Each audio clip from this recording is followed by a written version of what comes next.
Okay, I think it's already 10:02, so we can start with the second day of our PriTech workshop. Yesterday we had a chance to listen to many interesting presentations related to among others, algorithmic collusion, many of them from an economic perspective. And today we will also continue the interdisciplinary approach, including in this first session of the day, which is focused on price discrimination and behavioral and psychographic targeting.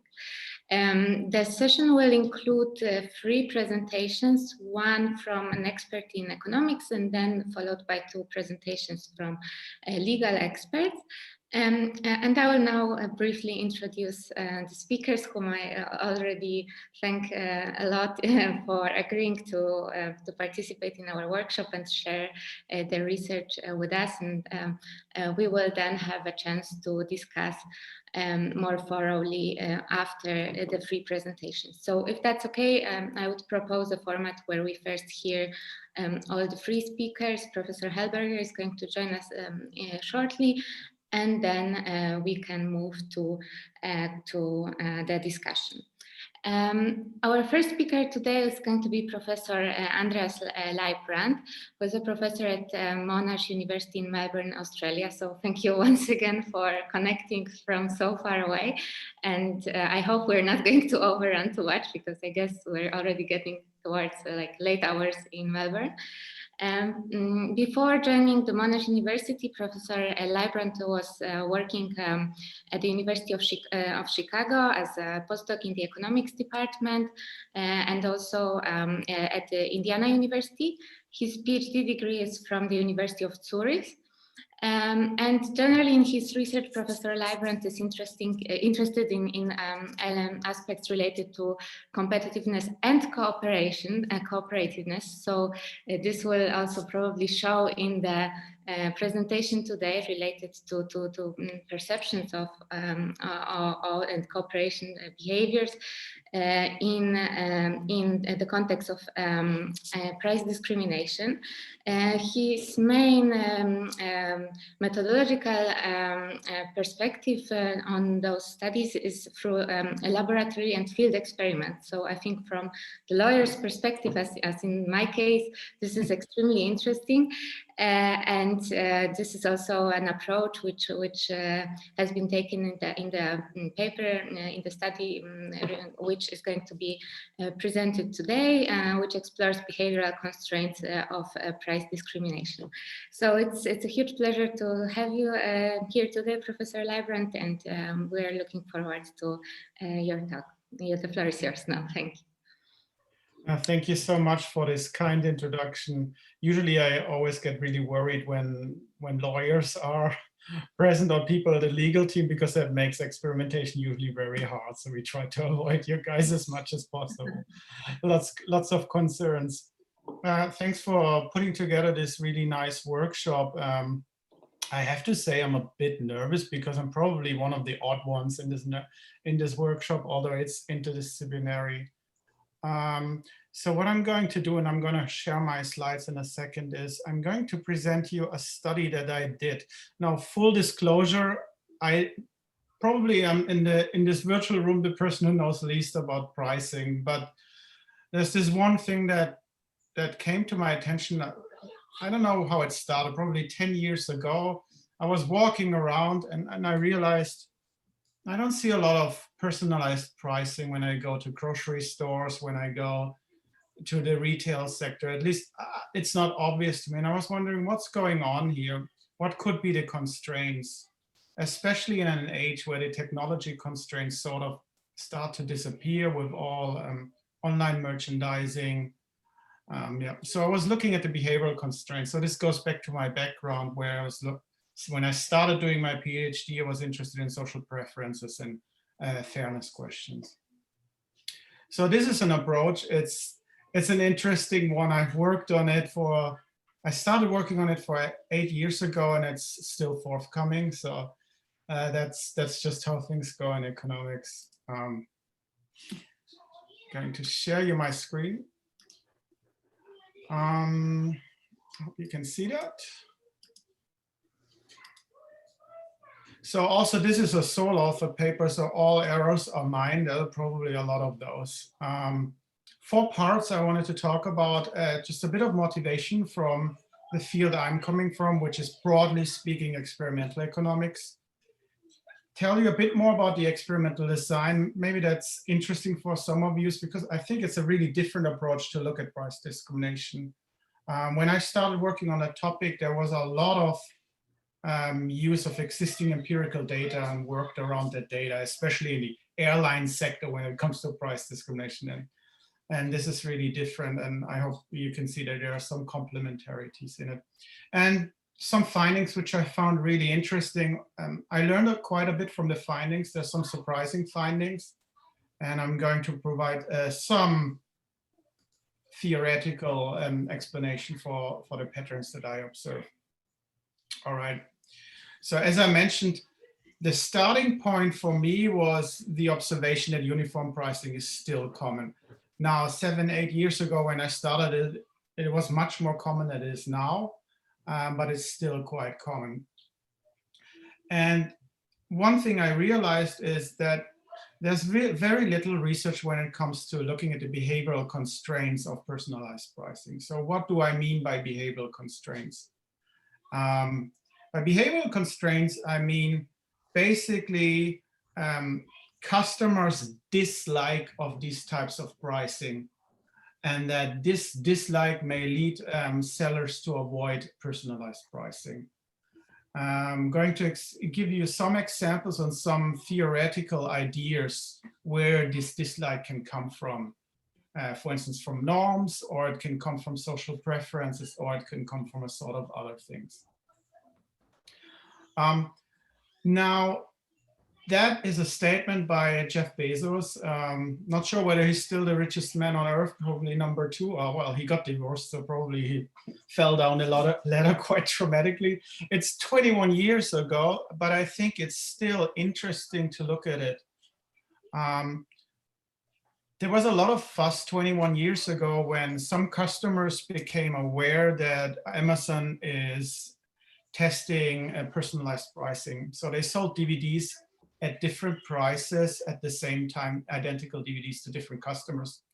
And even 21 years ago, people started to realize what's going on, and we're talking in the internet about it. And that really became viral. And so the CEO of Amazon back then felt pressure to make a statement. And there are several reasons why he made the statement. Probably the biggest concern is that people thought that the prices is higher for certain kind of people, say with certain demographic backgrounds, maybe coming from richer neighborhoods or whatever. But one statement he really did then, he said, is that they never tested and will never test prices based on customer demographics. And said that this was a random price test that they did, and that even that was a mistake because it created uncertainty for customers. Now, that was 21 years ago. I think Amazon is doing a lot of price experiments meanwhile, but it just gives you an idea of awareness and the reactions of customers that they don't feel quite comfortable with this approach. There are different reasons why they may not feel comfortable. As I mentioned, there could be a norm against price discrimination. It could be just the feeling that this is not appropriate, that I have to pay, let's say, for a concert ticket more than someone else, just because I would really like to go and the other person maybe doesn't really like to go, or the other person has less money than I have. Reference points are important. There's several models in economics where people sort of put a reference point and view their utility or their importance of something with regard to that reference point. And if someone else, for instance, I can see that someone else gets a better deal than I get on a certain product, that may make me feel very unhappy, and I may actually not purchase the product, although the price of the product is below my valuation of the product. And I'm going to show you some experimental evidence on this.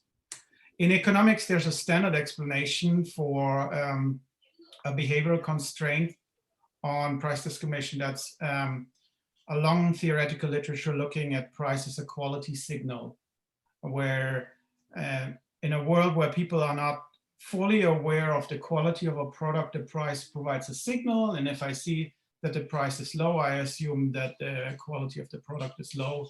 And that may actually lead to the counterintuitive finding that I'm less likely to purchase a product. And what we do in this experimental design is try to tease these different explanations apart and then choose, look at the patterns and see which of these explanations fits best the data. There's quite a bit of related literature, although this literature in itself is really disconnected in economics.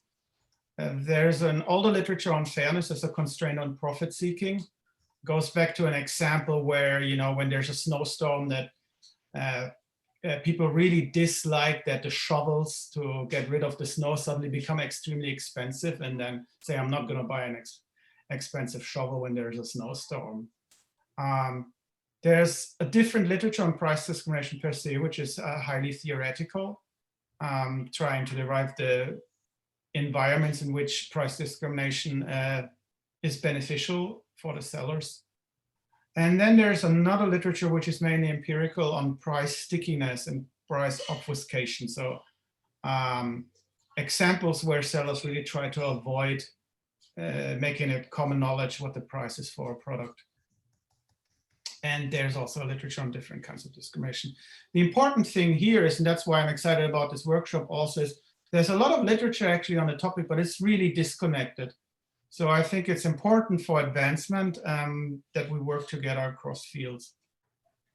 Contribution here of this study is, you'll see it's kind of a weird one, but it's a novel lab experiment. I don't know many experiments that have these features. It provides some ideas on pricing and price discrimination when sellers have the choice to do that in different market and information environments.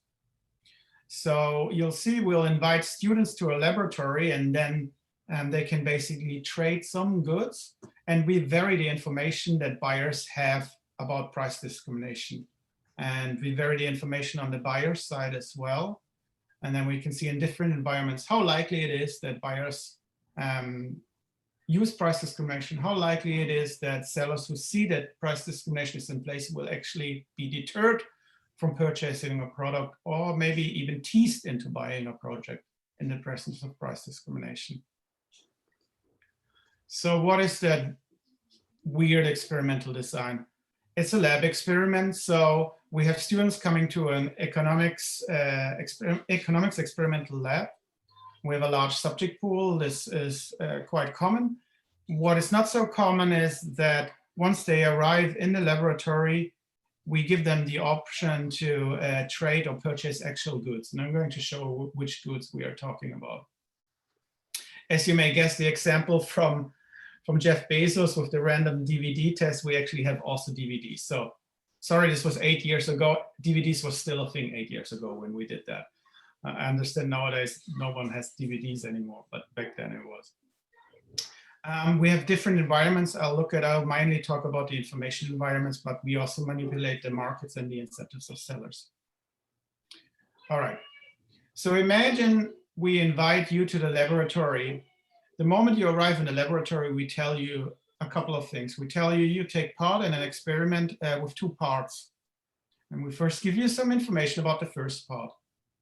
Good news, everyone who has arrived here will get $28. That's yours, $28 endowment. That belongs to you.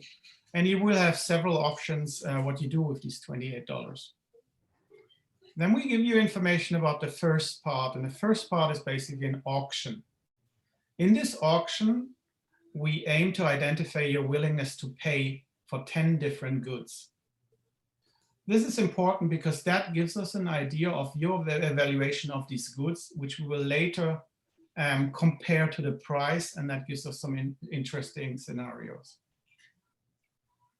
After the subjects have gone through these auctions, there's the second part.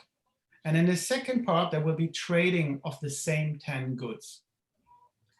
And before that takes place, all subjects are randomized into buyers and sellers and into different treatments. So we abstract from the field environment where you have professional sellers, and we randomize every student into the position of seller and buyers. All right, here are the 10 different goods, and you see there are some geeky ones. There are some vouchers. You can really see it's a bit dated when we did that. There's a USB stick, Simpsons USB stick. There's chocolate. There's 2 different DVDs. There are iTunes vouchers, yeah, and a couple of other things. The auction the participants took place was a vicary auction, meaning that about 20 to 30 people that were in an experimental session, each one said, I'm willing to bid $5 or so. And the person with the highest bid pays the second highest bid. So it's a second price auction. And so think of it as similar to eBay, I believe. You could bid between 10 cents and $28. That's your endowment. And there was only one winner for one good. And you were not aware whether you won a good or not, just at the very end of the experiments. So people go through this, they see the Simpson USB stick, they say, well, I would probably, it's worth $3 for me. And then they go to the Doors DVD. Some people will have no idea what the Doors are. I was actually asked, what is the Doors? Mainly from the Asian students. But the nice thing about these different DVDs is that they lead to different valuations of the different subjects. So some people really value the Doors DVD quite a bit, whereas others have little use with it, which later on in the experiment will provide the sellers with a strong incentive to price discriminate if they know the valuation of the buyers. So the second part is, and I'm going to talk about a monopoly treatment here, where we randomize these 20 to 30 people into groups of 3. And these groups of 3, you have 1 seller and 2 buyers or customers. There are 10 periods in the second part, and each period is constitutes a possibility to purchase one of the 10 goods they bid on in the first part. A seller has the possibility to sell 2 identical goods, 1 for each customer. He cannot keep the goods. And the seller will make an offer, that's a price P, for both customers. And she always knows the willingness to pay from the first part. So imagine you are randomized into the position of a seller, then you know, okay, there's 2 customers in my group. On the Doors DVD, one valued it with $1, the other one with $7, let's say. The customers can either accept or reject an offer that the seller will make. If they reject an offer, they stay with their endowment of $28. If they accept, they have to pay the price and receive the good at the end. The incentive of the seller is a commission, and we vary this commission whether it's 10% of the purchase price or 100% of the purchase price. So the seller has an incentive to sell and make sure he's able to sell at the best possible price without antagonizing the customers.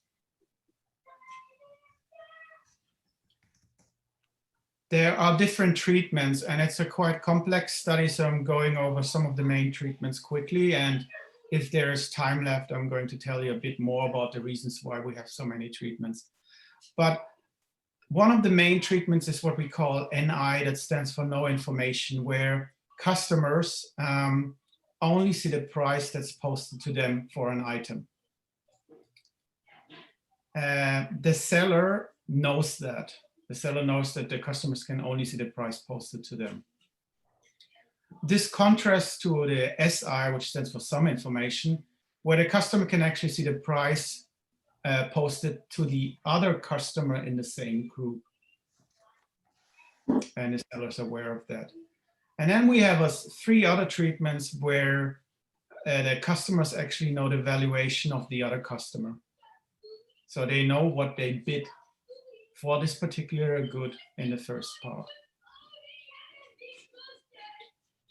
We have a set of other treatments, not going to talk about those, but you can see this is quite a large number of sellers and buyers that we have in this study.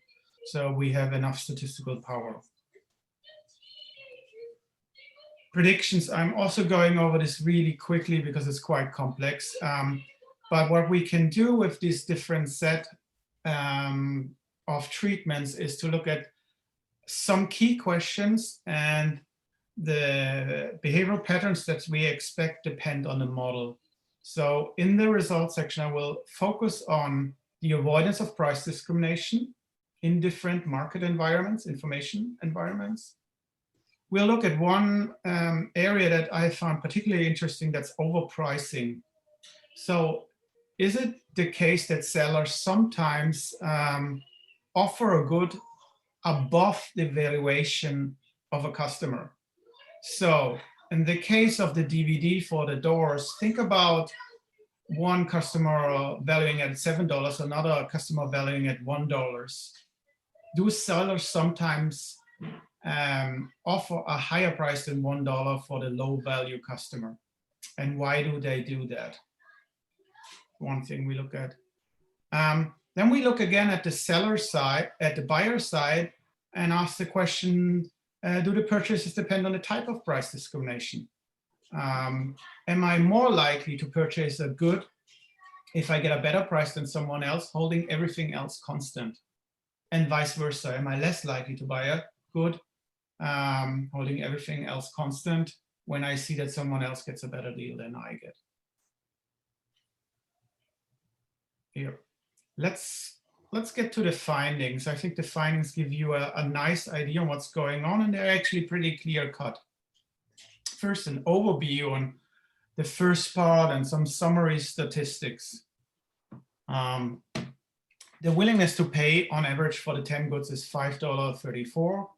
We have 22% of the people who offer the minimal bid on some objects. Some objects are just not popular, and some offer the maximum. What we achieved with this is that within a given group, the differences in valuation is quite large, it's $6.4. So that roughly goes back to the same example with the DVD, one person valuing at $1, the other person at $7.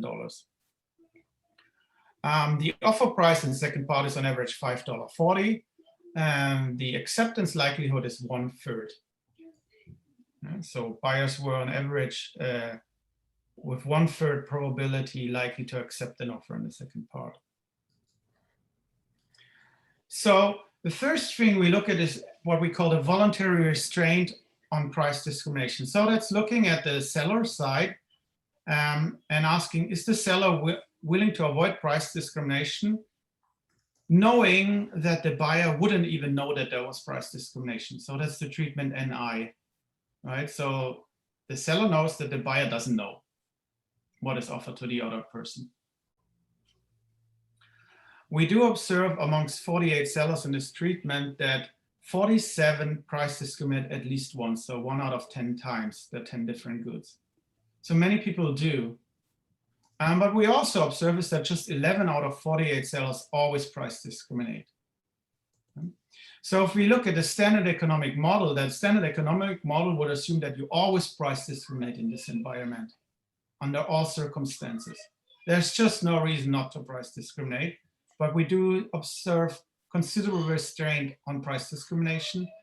And the constraint on price discrimination on the seller end is related to the value difference between customers.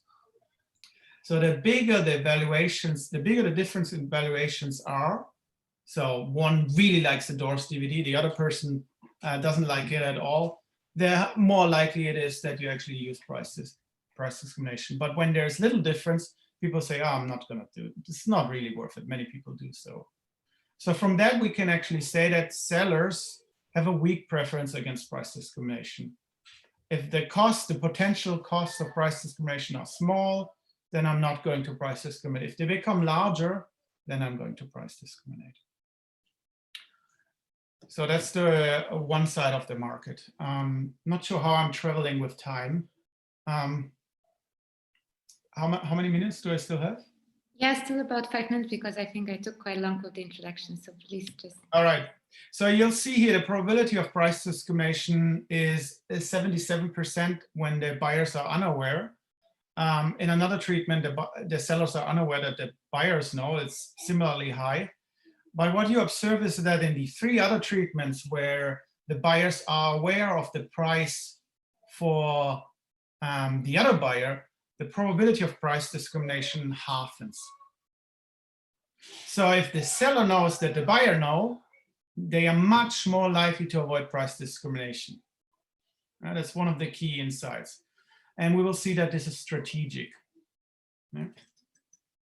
Overpricing. So here, one of the main things that we observe is that there is overpricing. Overpricing, again, is offering a good at a higher price than evaluation from part 1. And as you would expect, the low value customer, so that's the one customer in the group that has the lower evaluation than the high value customer, there's more overpricing of the low value customer than the higher value customer. That's just technical. But what is the interesting part is this strategy that's happening in the treatments where prices are common knowledge. So if you look here at the blue bars and left, right in this graph, you see a lot of overpricing of low value customers when prices are common knowledge. Yeah.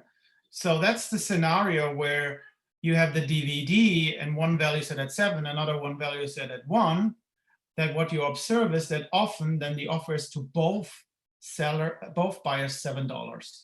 This happens quite a bit.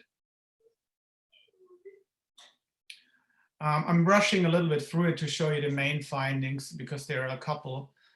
Coming to the buyer side on the likelihood of acceptance in different scenarios. So you see here 3 cases on the left side where the price is lower than the valuation. So that's a good deal, but for you in economic terms, you should always accept that. Then you see the case where the price is at the value and where the price is below the value.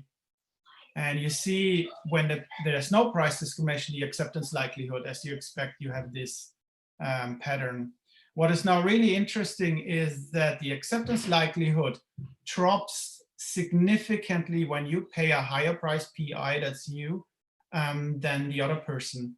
It goes from 55 to about 40%.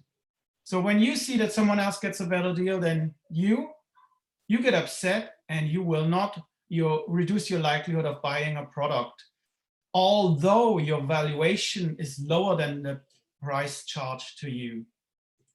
The other part, so it's two-sided, really interesting, is when you are in a scenario where the good is quite expensive, it's higher than what you bid on it in the first part, but you see that you will pay a lower price than someone else, then actually your likelihood of acceptance goes up quite a lot, more than doubles. So that's the green part.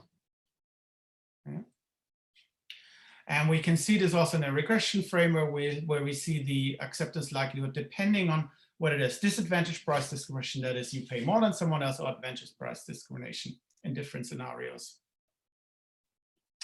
Wrapping up, looking at the different models, these patterns were quite in line with a social norm, not in line with a social, they are in line with a social norm model. They are hard to explain with the standard economic model. They are hard to explain with a standard economic model that takes into account price as a quality signal. And they are quite well to explain with the assumption that price constitutes a reference point. What you can see is that price discrimination, what this paper suggests is that price discrimination can be used strategically to entice certain types of buyers to purchase a product, and it is avoided to avoid discouraging some people from not buying a product because they see that someone else pays a lower price. That's the main message. So it's an extension, well, it is broadening the idea what makes you purchase a product, and what you can see, what this study points to, is the idea that it crucially depends that sellers have a bit of restraint on price discrimination. That's what you saw at the beginning, but there's a lot of strategic pricing. And if you dig deeper into the data, you can actually look at the optimal pricing strategy and the extent of price discrimination in different environments. And what this shows is that uniform pricing is, in some environments, the optimal pricing strategy for sellers. Yeah. Thank you